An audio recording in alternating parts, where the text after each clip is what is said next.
Hi, Todd here from Urban Sound Studio, and today we're taking a look at pairing effects units with synthesizers. So why did this video come about? I had a bunch of people reach out to me and ask, why do you use a Prophet 10, an Oberheim OBX8, a Moog Subsequent 37, my ARP Odyssey, and others, if they don't have effects built in? And the short answer is that I like to think about the synthesizer as being the expressive place, the place for performance, but also for sound design. And I like to think about the effects as being kind of a separate creative layer, a second source of inspiration. So obviously this is kind of an endless journey if we're going to dive into effects. I had to come up with some different parameters, and here's what they are. First off, they can't be single-use effects, so no Strymon Big Sky or Line 6 delay pedals. I need to have something that's a multi-effects pedal with different parameters and different effects built in. Second, they have to be able to accept either mono or stereo inputs, and they have to be able to output stereo.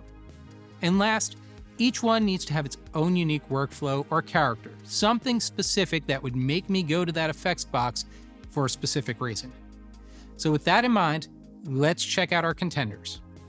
The TC Electronic Plethora X3, the Eventide H90, Universal Audio's UADFX Astra and DelVerb, the Electro-Harmonix Epitome, and the last one's a bit of a wild card, but the Roland JC-40 amp to tie in an amplifier that was historically used for stereo width.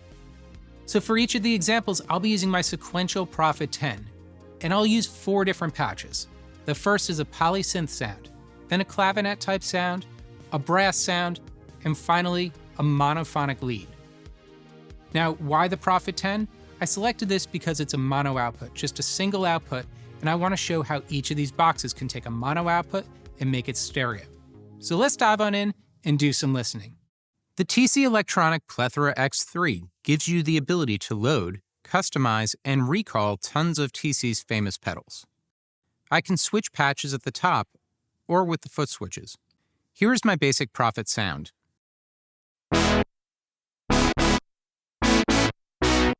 Let's turn on all 3 delays and listen.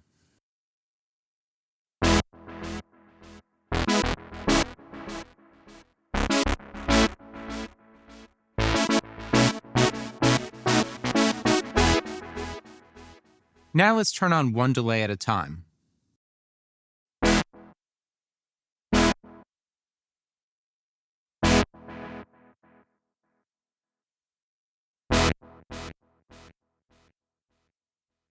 And if I want to customize each one, the 3 knobs at the top allow me to adjust parameters such as wet-dry level.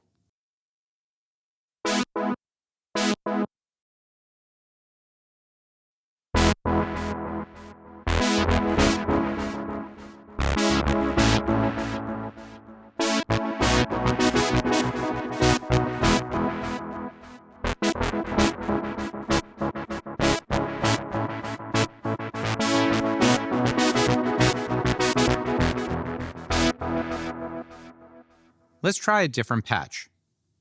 Once again, my raw sound.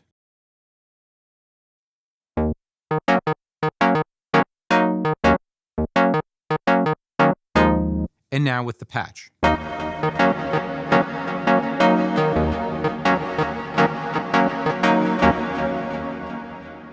Let's focus on the delay.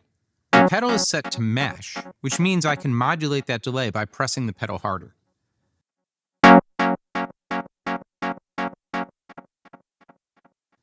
But if I want, I could customize the pedal to allow me to tap the tempo.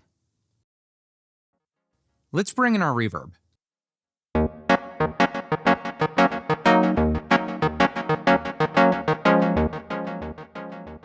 I want to check out another patch. Here's a lead sound.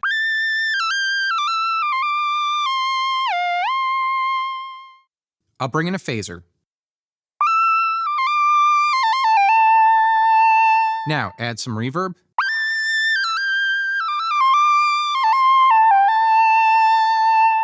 And an octave effect.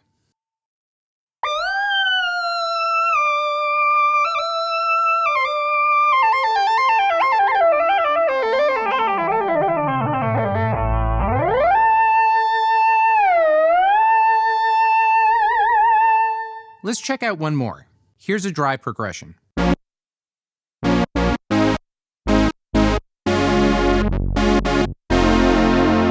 Let's add some vibrato.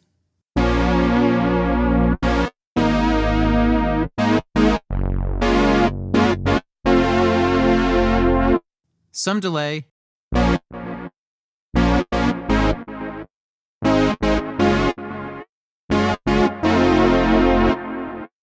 And pitch shifter.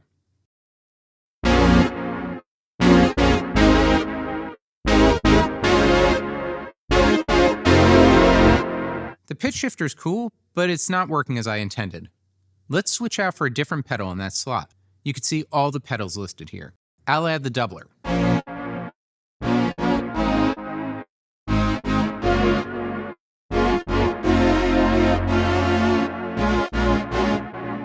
With a similar visual format to the Plethora, you might think that the Eventide H90 sounds similar, but they couldn't be more different. First off, you get almost the company's complete 50-year history of Eventide's processing in one pedal. And with that, you get programs that go from the subtle to the insane. Listen to this raw patch. Now with the clean ambient program.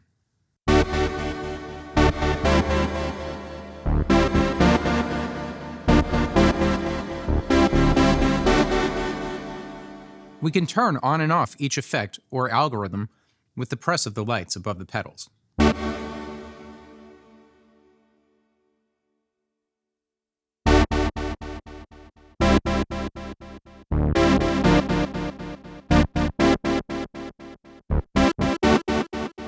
Here's the full program again.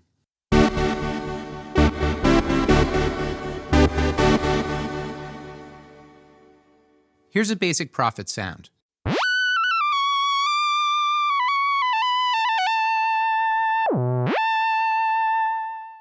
And with the program.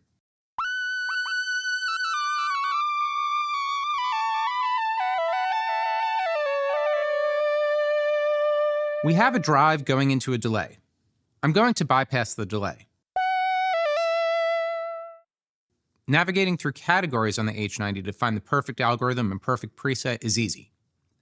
Let's replace the delays with the category distortion, the algorithm pitch fuzz, and the preset juiced up bass.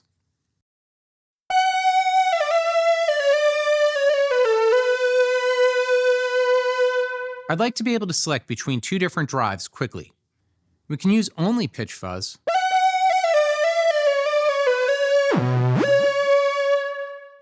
or we can use only weed whacker.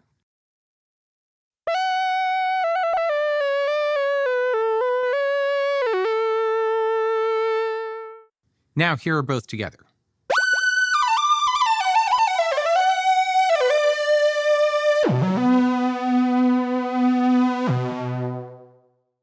Here's a raw clavinet type sound.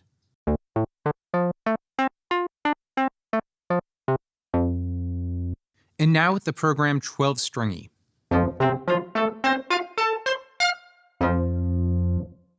What's cool is we could take our polyoctaver and select the balance between the octaves and the mix. Currently my mix is 100%, so there's no dry signal, and it gives us almost a harpsichord type sound.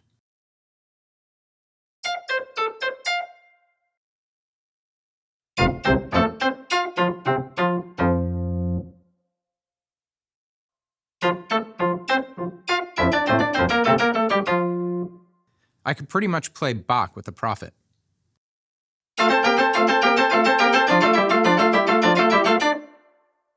Here's a brass patch.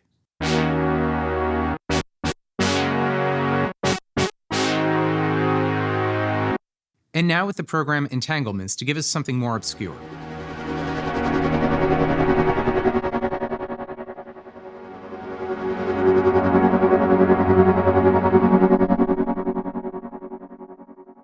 There are tons of artistic, unique Eventide presets. But for my sake, I want to stick to stereo width and great ambience. Let's completely change this program.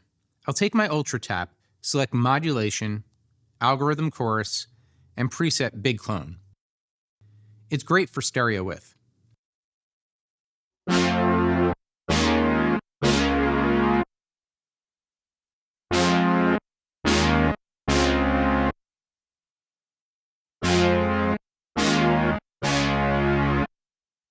Now let's turn on B.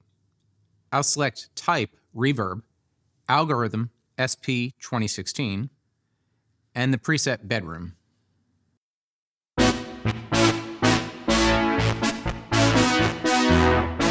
It gives a bit of a live feeling to my sound.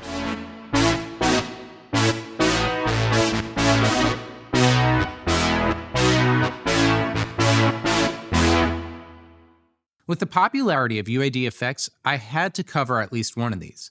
After all, you get UA's processing in a pedal. I started out with the idea of using the DelVerb, which gives me delay and reverb. But then I broke my rule by adding a second pedal, since Astra gives you full modulation suite to cover almost any synth effect you would ever need with UA's processing. Listen to a brass sound. Now let's turn on Astra's chorus setting.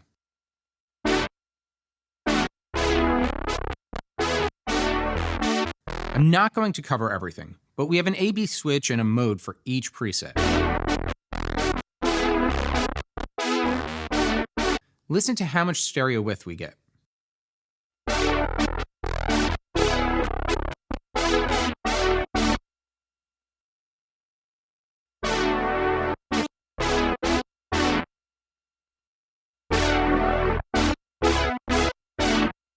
Now here's the flanger.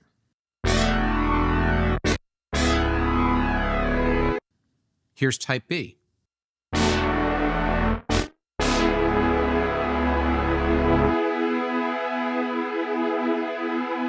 And the mode on the second position gives us a doubler.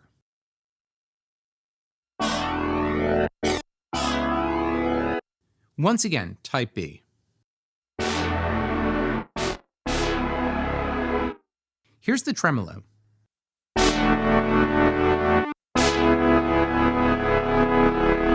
The switch changes the shape.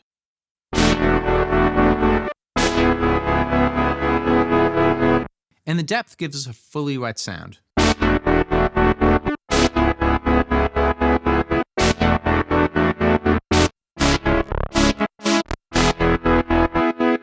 Of course, we have control over the speed. Let's go back to my chorus now and use the DelVerb to add some reverb. I have my DelVerb set up where the reverb knob determines the amount, and the right switch on the unit is the tap tempo for the delay.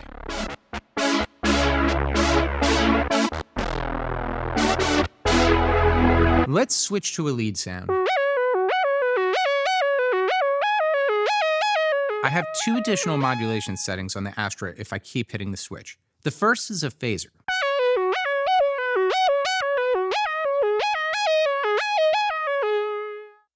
Let's explore the delays. I'll use the right switch to tap the tempo.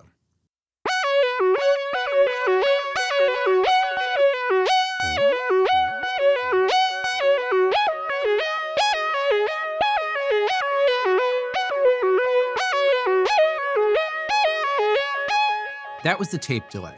We have one-to-one control over parameters such as feedback, mod, color, delay time, and more. Here's the analog delay.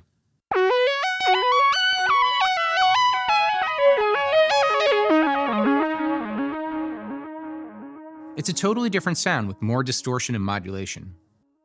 And here's the precision delay for a completely different sound.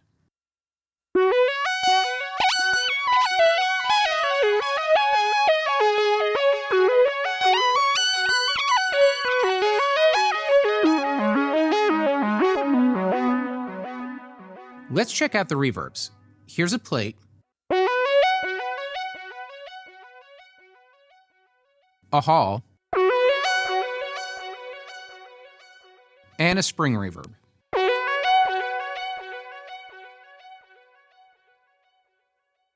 I'll stick with the hall.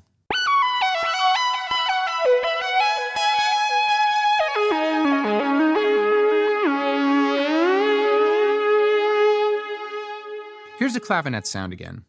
I'll tap the tempo. I'll get a crunchier sound with the analog delay.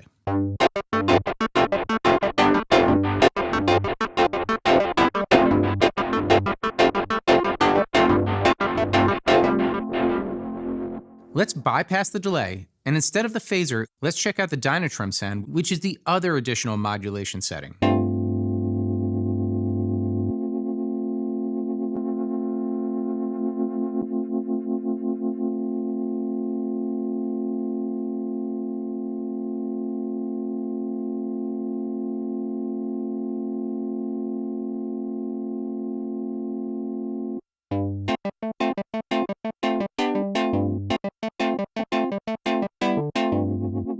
now let's bring our delay back in.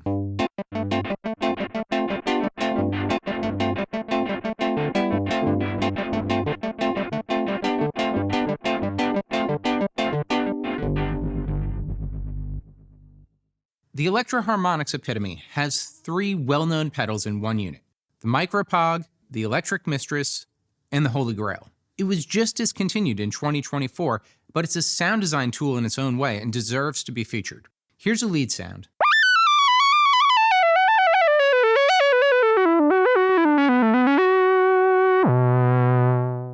Let's turn on the Micropog.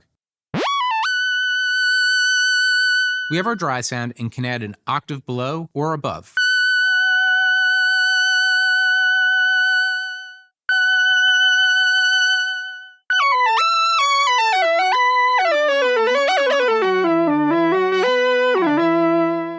If we bring in the Electric Mistress, we get a full stereo sound with the chorus. We have control over the amount and rate.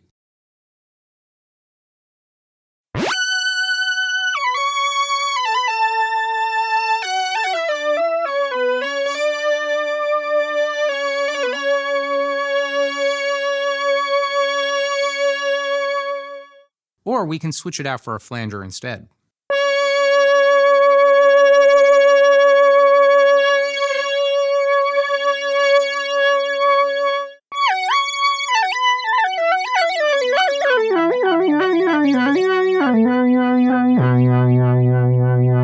Let's take this further by using our clavinet sound. We'll add some octave bass.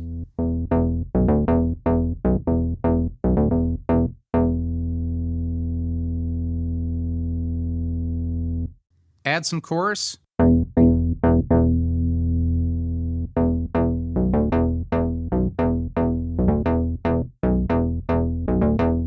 And now let's use the Holy Grail to add some spring reverb. We get a nice 80s style bass sound. Let's switch for a hall. And bring up the amount. And now let's switch for a room.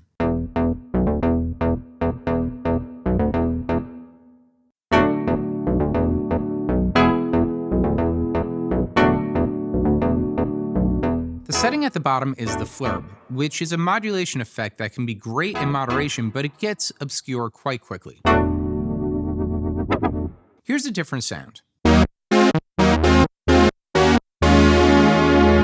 There's a shimmer mode that makes the Pog control the reverb sent to the upper and lower octaves. And the blend knob blends the reverb with the dry signal. You can use this across all 3 reverb types.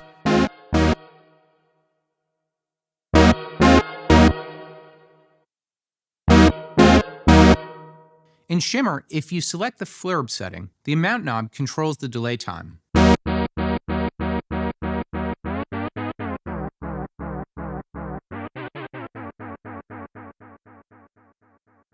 And the Pog assigns the delay's feedback to the associated octave directions, so you get a rising transposition on each repeat for the lower or upper octave.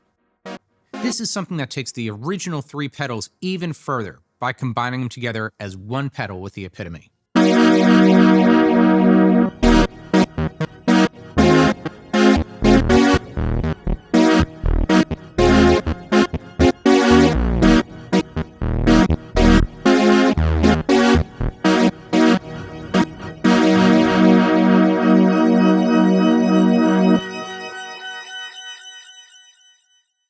The Roland Jazz Chorus 40 is known for taking mono sources and making it stereo. They do it by having 2 separate amps to power each speaker for a stereo chorus. In our examples, we are going to take the stereo output from the back of the amp to stay consistent with the technique used on the other pedals. Here's our dry sound.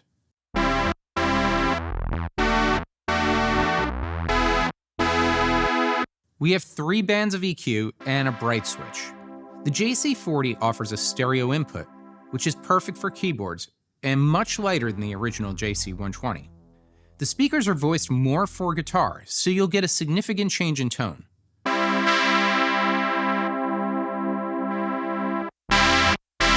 And we do have a great sounding reverb, slightly different than the original JC-120 spring reverb, but still great.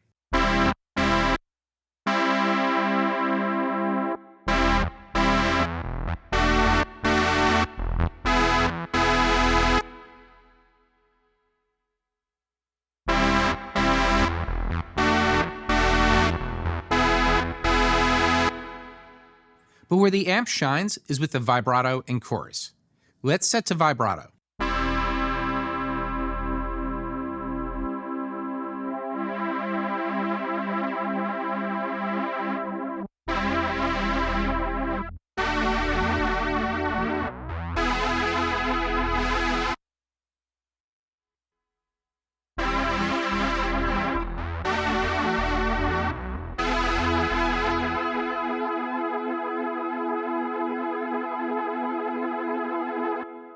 Set to a fixed chorus, we get a nice stereo sound that is a classic.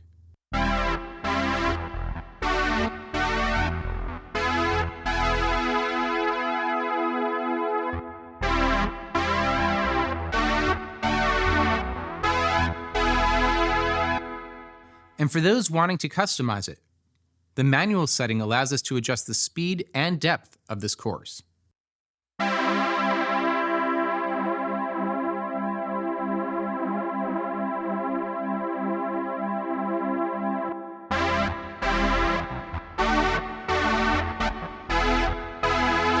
People knock the distortion on this amp, but used in moderation, it creates a vintage vibe on any synth.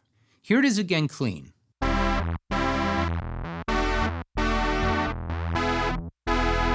And with the distortion. Now some reverb. And then finally bringing our chorus back in.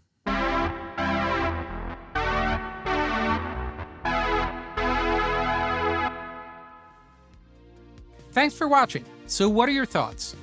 Obviously, I couldn't cover everything, and I'm sure you have some ideas of what you would have liked to have seen. So leave some comments in the chat below, and as always, please help support this channel by liking the video and hitting subscribe.